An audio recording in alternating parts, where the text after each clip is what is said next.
咳嗽也分寒热，不要见咳止咳。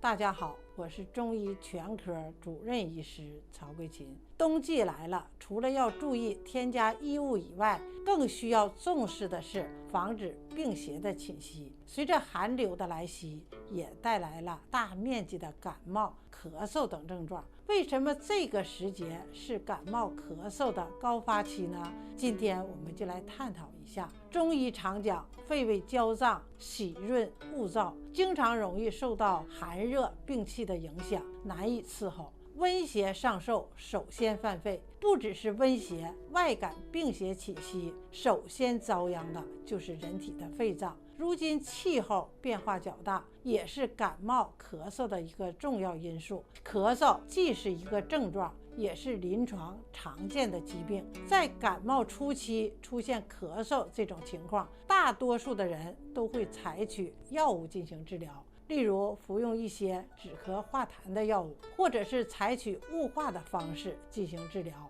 常常呢会以止咳为重，这反而会使病邪难以宣发，在体内积聚，最终诱发更重的病症。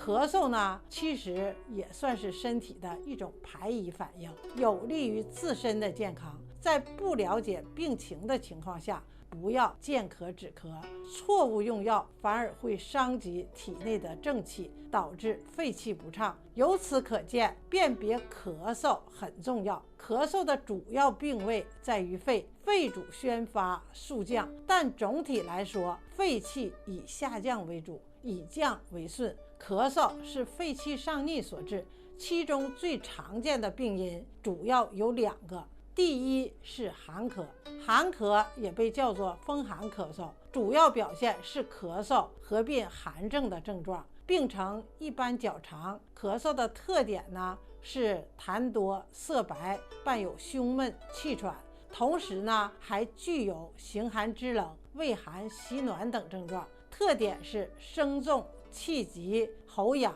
咳白稀痰。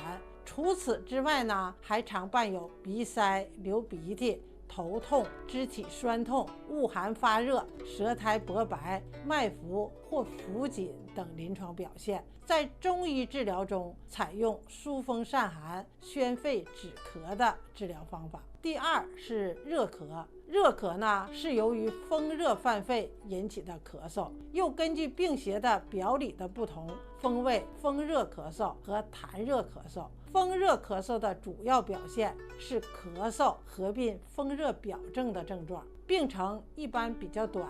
咳嗽的特点呢是咳嗽痰黄，同时呢伴有发热、鼻塞、流黄鼻涕、口渴咽干、咽喉肿痛、舌边尖红、舌苔薄黄、脉浮硕等风热表症的症状。痰热咳嗽的主要表现呢是咳嗽合并内热的症状，病程一般比较长。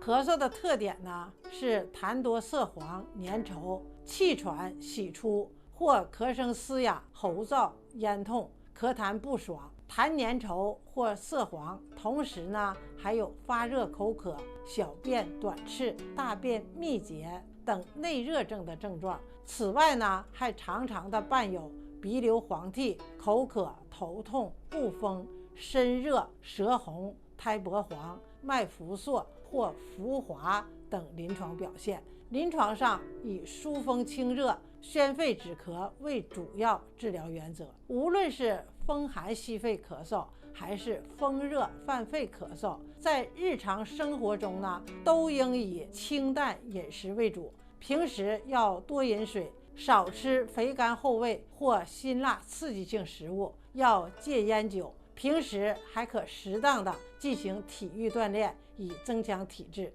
本期的内容呢，我就给大家分享到这儿，我们下期见。